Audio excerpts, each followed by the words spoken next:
Hey, you shaker man, you better watch out. You give a negative review to Black Panther, you'll be dead, man. They'll cut your throat like this. According to my calculations, you have no chance of being taken seriously with your review for Black Panther. Yeah, those critics are going crazy over this movie. If you give a negative review, Rotten Tomatoes, they're going to come round to this house. Yeah, they're going to cut your balls off. They'll call you a racist, A white man, a Klans member, a Nazi, a white supremacist. The critics have got this one in the bag. Resistance is futile. You watch yourself, shaker.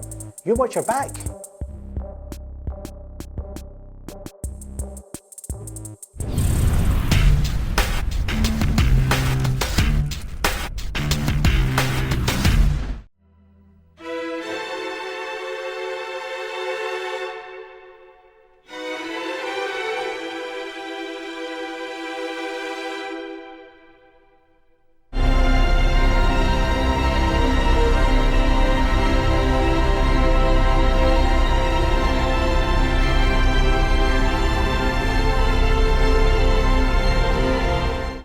I wanted to show you that comparison between the score from Black Panther, or part of the score, and compare it with Interstellar, which came out a few years ago.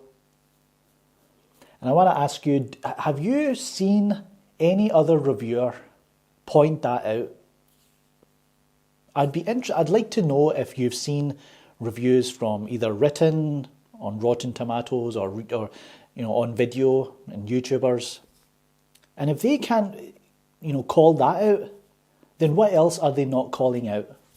I knew this film was going to be bad. I knew this film was going to be another MCU, Marvel Cinematic Universe episode.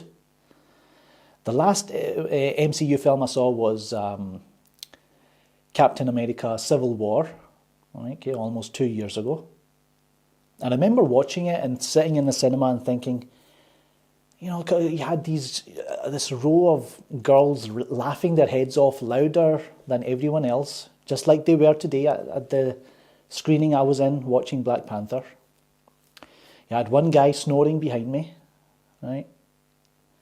You had other people, all kind of with groups because they want to watch something, entertaining and talk about it later because it's the current trend, it's cool. And I thought to myself, these movies are not marketed to me. Like, I'm a film fan. I want to see good films. If it happens to be comic book films, right, based on comics that I read years ago, that's a bonus. But first and foremost, I want a good cinematic film. And I don't get that with the Marvel Cinematic Universe, even though cinematic is in its fucking name. So before I went to see this, I knew, I could tell from, I've done a previous video, you've heard the critics, the filmmaking is so great, it's going to change everything, it's going to be this and that, we've never seen anything like it, it's the best Marvel movie yet. It's the same thing again. They're just taking reviews from other movies and just changing it a bit. If it's not Thor Ragnarok, it's Black Panther. If it's not Captain America Civil War, it's Black Panther. Just change the names out. But overall, the reviews are the same. I was giddy with excitement. It made me feel giddy. So when the reviews came out, I knew they were overhyping it. But I thought there might be a small chance because you see Ryan Coogler's name. Ryan Coogler, who directed Fruitvale Station and Creed, movies that I enjoyed.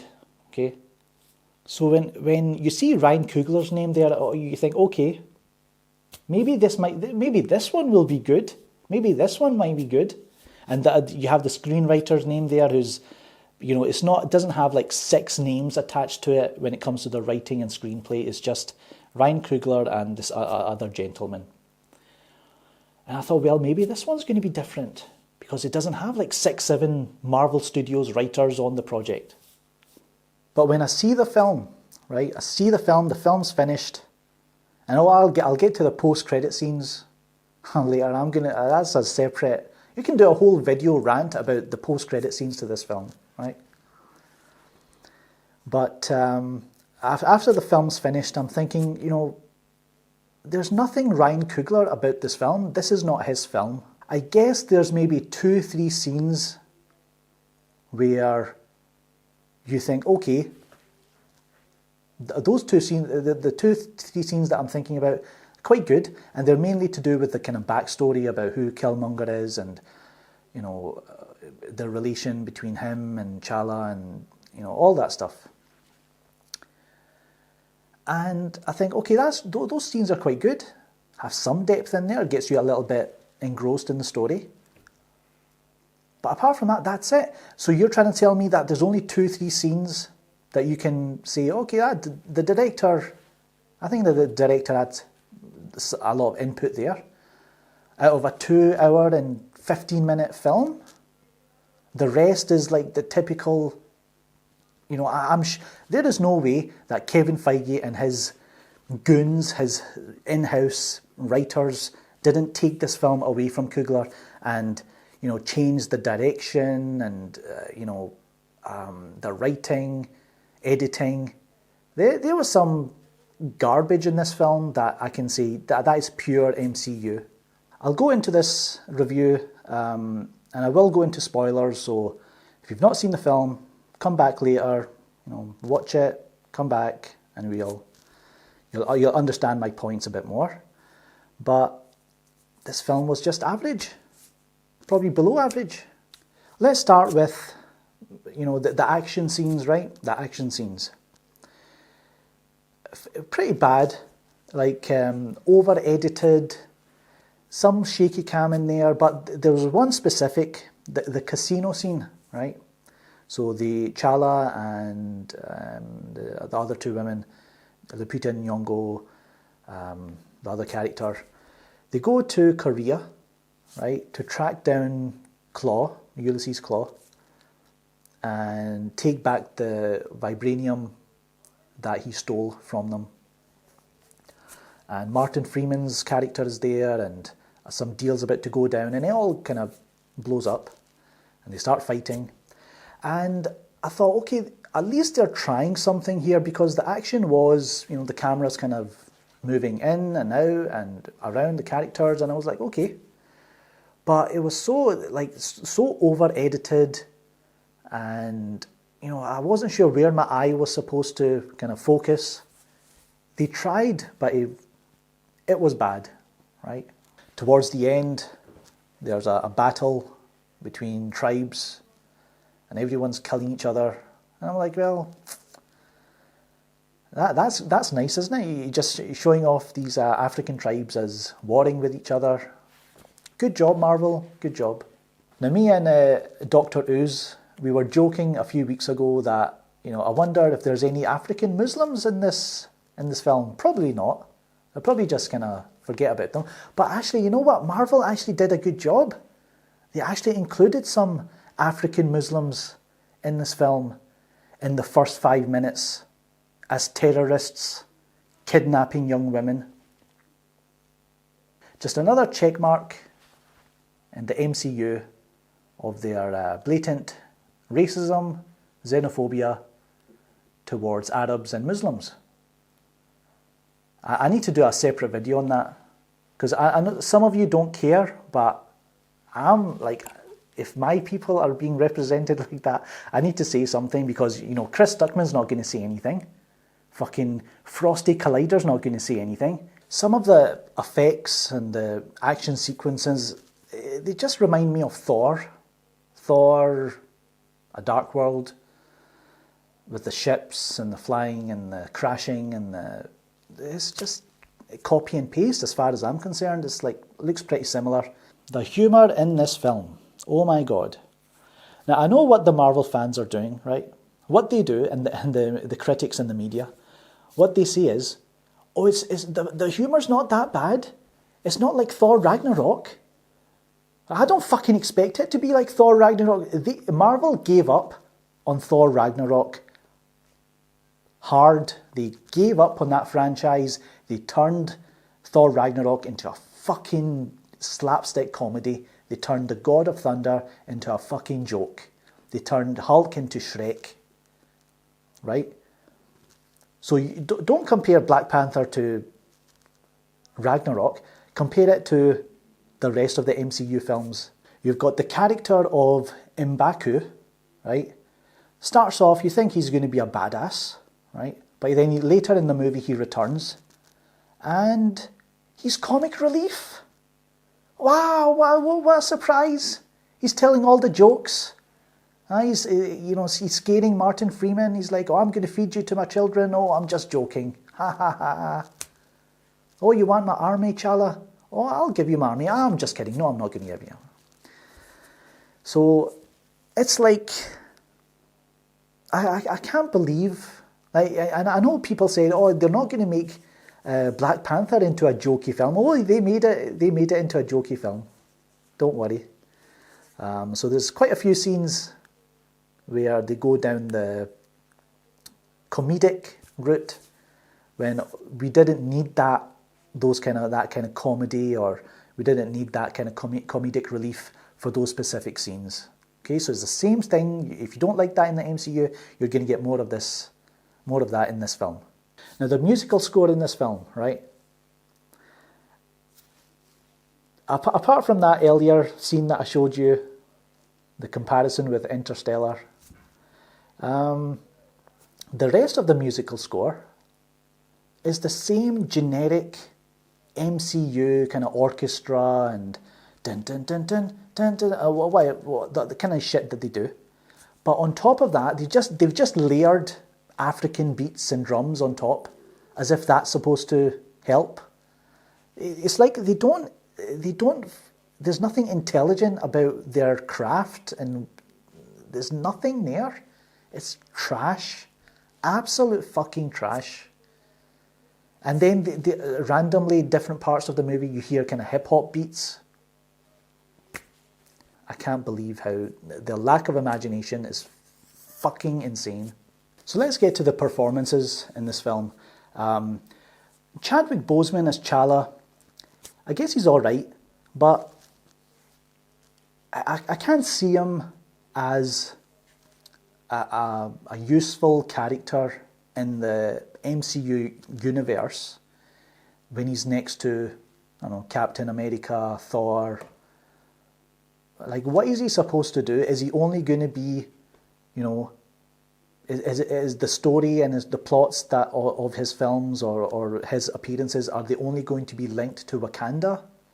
Because that's what it feels like. There are scenes where he drinks this liquid, and it takes away the power of the Black Panther. So then he, as a mortal, he can fight another mortal to challenge someone who wants to challenge his throne, his king. And in the first fight is T'Challa versus M'Baku. M'Baku almost kicks his ass, right? So I'm thinking, what's so special about this king, this T'Challa?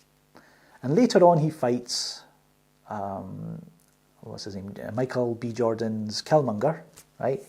Who returns to Wakanda and says, I'm going to challenge you because I'm, from your bloodline and all that. As I suspected, he's not very good. All he does is he looks angry and that's it. I like, the way his character is written, but I just didn't like his performance. You're trying to tell me, he disappears for like the first third of the film. You see him, but then he disappears. And then he breaks Ulysses' claw. After the car chase, after the casino scene, they've captured Ulysses' claw, but they're at some kind of safe house location. They're interrogating Ulysses' claw. And then comes, Killmonger and his crew. I understand they tracked him from Claw's arm, his prosthetic arm weapon. But it's so kind of lazily kind of written. It's like, hey, they tracked him from that. Wow. And they break him out, and it's so simple, and they run away, and Chala doesn't chase after him, but he sees the ring around the neck of Killmonger, so that he kind of suspects, who is he? What I don't understand is, so later on, Killmonger double crosses Ulysses Claw. He kills him, right?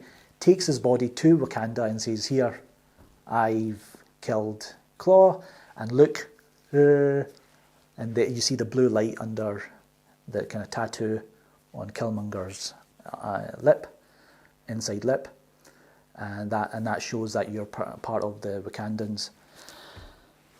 And it's like, if I was Ulysses Claw, would I not check who this guy is? Do a background check on who he is? Because he's got a bloody tattoo right on his inside lip. No background check? No? Or are you surprised that he turns out to be one of them, the Wakandans? So that's Ulysses Claw. He's dead. I wouldn't say, I'm a fan of Andy Serkis, but in this movie he was just like kind of laughing and, a bit acting all crazy, and I was like, okay, fine, but now he's dead, so he's not coming back. Killmonger, he then comes to Wakanda, he challenges Chala, he shows them the inside of his lip, he shows them he doesn't, he shows them the ring and says, "Look, here you go, hi auntie." That was a good joke. I was like, hey, he's like, "Hi auntie." So then they have a battle, right? Chala and Killmonger in front of the whole kind of family and guards and everything, right? And that's another thing, right? These battles that take place, kind of hand-to-hand combat or with the weapons, it's all done on this kind of watery, kind of waterfall, but it's all CGI, it's all kind of on a set, right? You can tell it's on a set and there's CGI around them. So it looks horrible because, it's all that kind of muddy, greyish tones, and, there's no kind of, the kind of colour grading that the MCU is known for. And I think, can you not find real locations? You have the money. There's all these locations around the world. You don't have the money to go to Africa. You don't have the permission to film there. Whatever it is, go to Australia, go to South America, wherever it is. Make it look good. Make it look real. But we don't even get that, right? But anyway, Killmonger and Chala, they have this fight. And again, Chala gets his ass kicked. He's had the power of the Black Panther taken away from him before the fight. And, Forrest Whitaker, just as Killmonger is about to strike the final blow on Chala, Forrest Whitaker's character, he's like, "No, it was me who's responsible for your father's death." Killmonger kills him. And at this moment, it's supposed to be really emotional and really sad, and Chala's screaming, "No, and he's like trying to fight back, but he's missing. He's dead, and it's like there's no kind of emotional kind of connection to me, because he was barely in the movie, Forrest Whitaker. There was the one scene that I said that I liked, where you get a bit of backstory about what happened between Chala's father's brother, who was the father of Killmonger. Forrest Whitaker's character was involved. So I don't really care that Forrest Whitaker dies. And then from here, Killmonger, he beats up Chala a bit more, and he throws him off the waterfall. I think he stabs him and then he throws him off. Now, you need to understand, I've already seen the fucking trailer to Avengers Infinity War. I know he's coming back. So this whole sequence of him possibly being dead, he's not fucking dead, because I know he comes back with the, "Get this man a shield," which is a great line, right? But my focus should be on this movie. Now, if they came out with a Black Panther movie a few years back, okay, that was different from this film, and that was the origin film, and this was a continuation. And I hadn't seen they hadn't shown anything of Avengers Infinity War. Then this sequence would have made a bit more sense. It would have been a bit more emotional.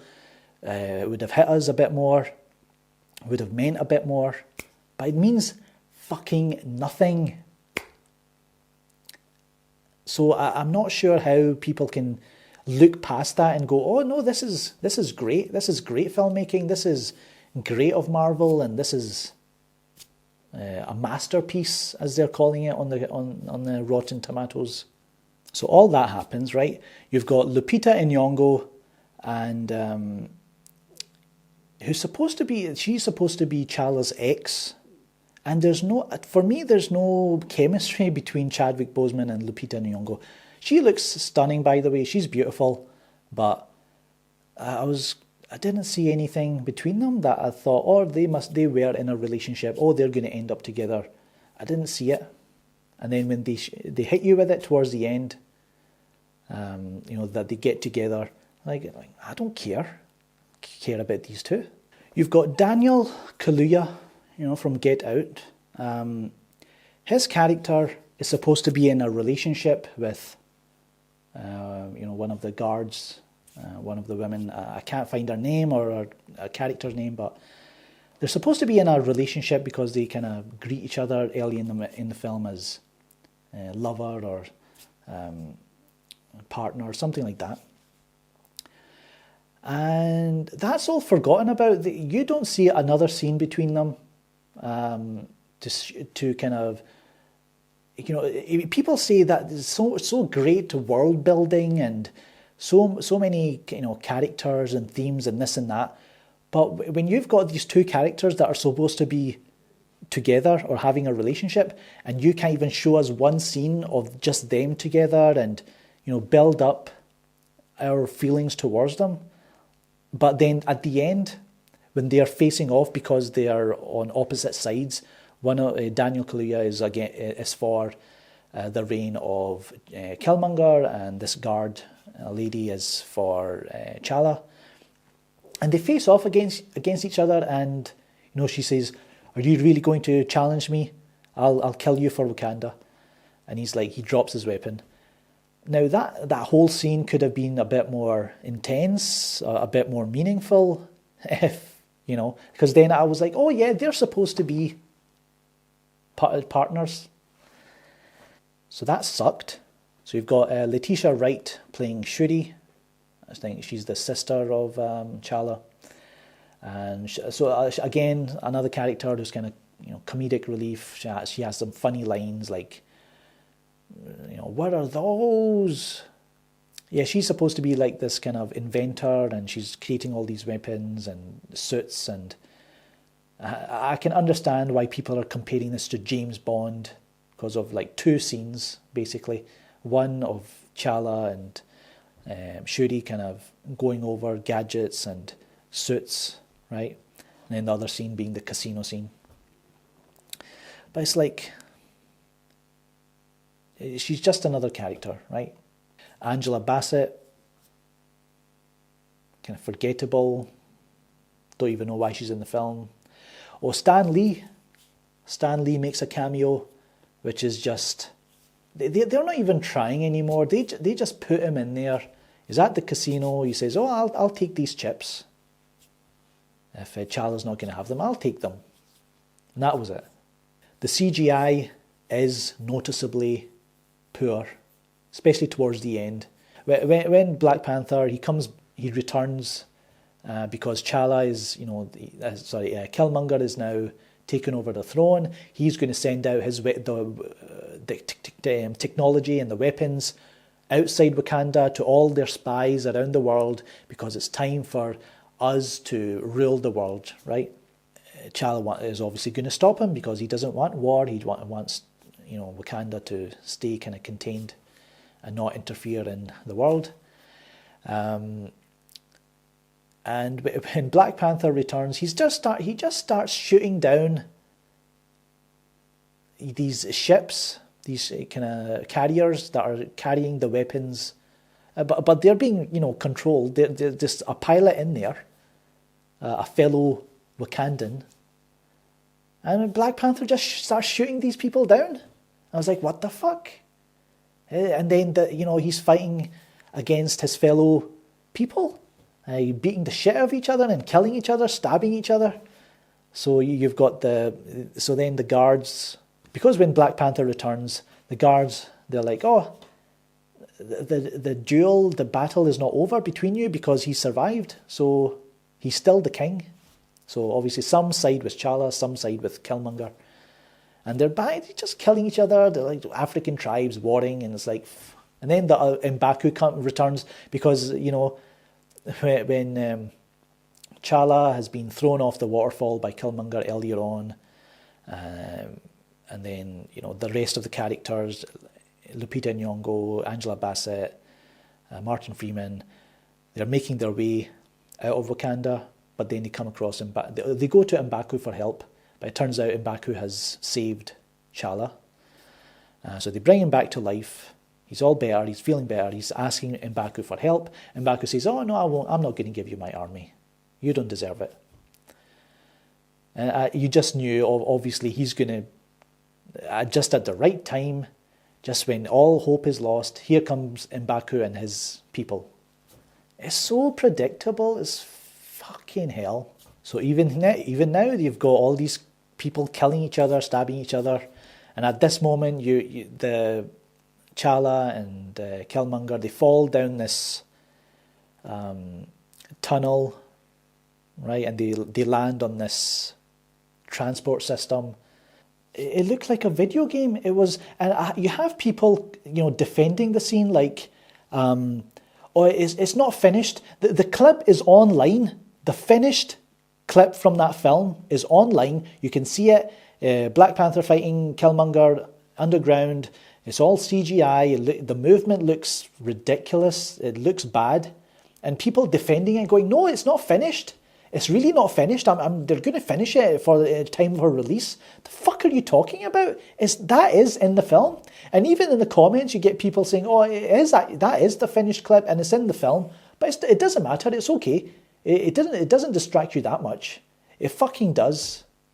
I can't believe some of these horrible effects get a pass. And this is how the film ends. Like, it's so weak. Like, the vibranium is causing problems to their suits, and I guess Killmonger gets distracted, the sword goes up in the air, T'Challa catches it, stabs Killmonger, and that's it. Like, I couldn't believe this was the best that they can come up with. And, what with Killmonger supposedly being a conflicted villain, and the best MCU villain yet. He's so great. He's took inspiration from Heath Ledger. He's going to show him the beauty of Wakanda before he dies. T'Challa says to Killmonger, "There's still time for me to save you." And Killmonger gives him this hardcore, probably straight out of Ryan Coogler's Notebook. Probably he's like, "I'd rather die with the people who drowned themselves coming to, leaving this country." Well, something like that. I think he's talking about the slaves who killed themselves before the imperialists could get their hands on them, something like that. And he's just kind of takes the sword out, and then he just collapses. So that's another villain dead. So supposedly the greatest villain the MCU's ever had. It's another one who's dead. So now you've taken away two of your best villains, apparently. Two of Black Panther's villains. There you go. So not sure what they're going to do for. I'm sure they'll have a sequel, Black Panther 2, Black Panther 3. They'll have a trilogy for him, because they've taken Thor, and they've the Shakespearean. So some critic said that this is the MCU's first Shakespearean level, kind of writing, and so it's so good. Even though Thor was fucking directed by Kenneth Branagh, right? And it followed the same kind of... They've taken Thor and they've basically given it the Black Panther skin. right? But this is basically Thor again, the first one. So overall, just a very weak film, just typical MCU. All critics trying to sell this movie, trying to get their name on the fucking poster, trying to say that this is filmmaking at its finest. It's like, what the fuck is this? These people are fucking paid to write this shit. Don't believe them. I mean, you can if you catch this on Netflix in 6 months, or the Disney service, streaming service, whatever they're going to come out with, you're not missing out on anything. You can watch Avengers Infinity War without watching this and get an understanding of what's happening. And by the way, those 2 post-credit scenes are a fucking waste of time. I could not believe, this is how bad these post-credit scenes have gotten. You've got the first one, which is Chala and Lupita and Nyong'o and other women. They're attending the UN or something, and he gives this speech about, because early in the film he comes across these Wakandans. They come across as very closed off, and they don't care about the outside world. There's a specific line about, if we invite immigrants into our country, they're going to bring their problems. I was like, what the fuck? Right? But I guess that's the journey that Chala took. That now by the end, in this post-credit scene, he's saying, we're going to be a bit more open. We're going to share our knowledge and our technology with the rest of the world. And I think, it's a bit, I kind of zoned out. I didn't give a fuck what you were saying, but some white dude with a funny accent, I couldn't understand what he said, but he said something along the lines of, what are you going to share? What can you share with us? And the camera just kind of looks at Chala and he smiles, and that's the end, right, of that first post-credit scene. And I was like, is that supposed to mean something? Am I missing something here? It's like, what? And just before that, and that was the post-credit scene, the way the film ends is a kid asking, he's in the apartment where Chala's father killed Killmonger's father, right? Outside the building in the basketball court. You've got Shuri, and she's showing off her ship, the ship that kind of, it was invisible, but it kind of reveals itself, and all the kids come up running to it, like, what is that? Oh my God, man, what? And this one kid is like looking at Chala, and he's like, who are you? And the camera focuses on Chala, and it ends.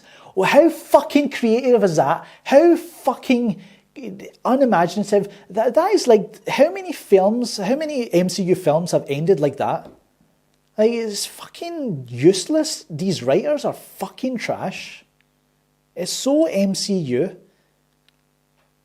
I can't believe it. And they do it twice. So they do it at the end of the film. Who are you? And you focus on Chala, it goes black. And then in the post-credit scene, what can you do for us? And he looks at Chala and it goes black. So within a space of like 3-4 minutes, they do the old fucking trick twice. And then the final post-credit scene, right, the second after the credits, it's who is this? It's in Wakanda. We're still in Wakanda, and it's a hut. And who comes out? It's the Winter Soldier. His arm's been taken away. It's Shuri. He's like, thank you. And she says, come with me. And that's it. Are you fucking serious?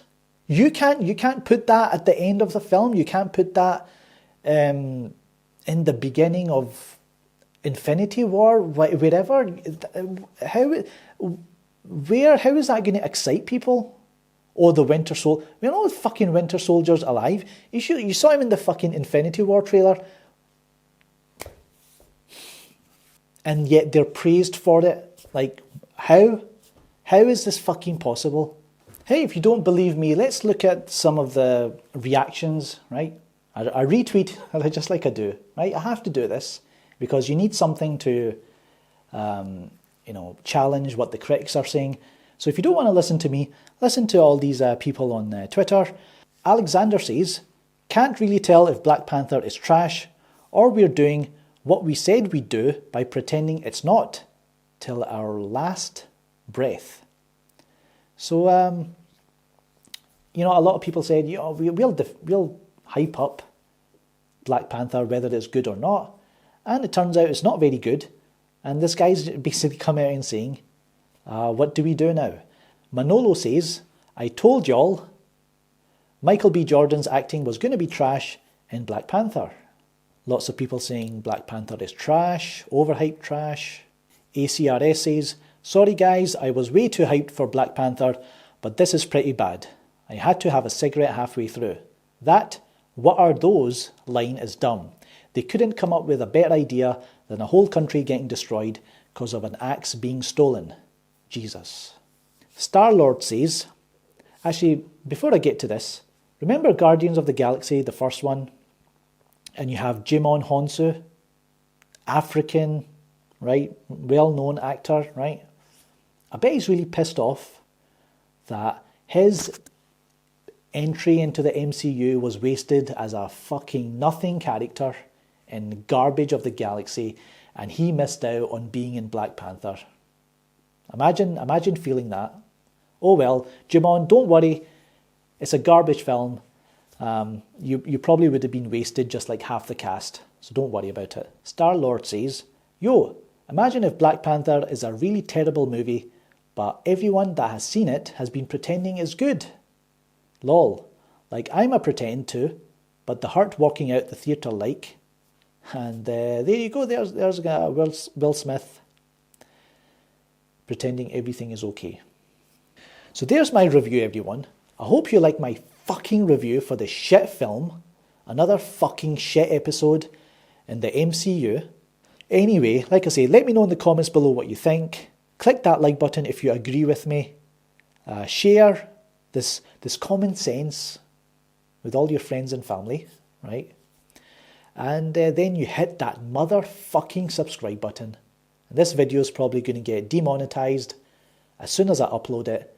And I'll miss out on the monies, but who cares? That's fucking YouTube for you. So I'm Shaker, and I'll catch you next time.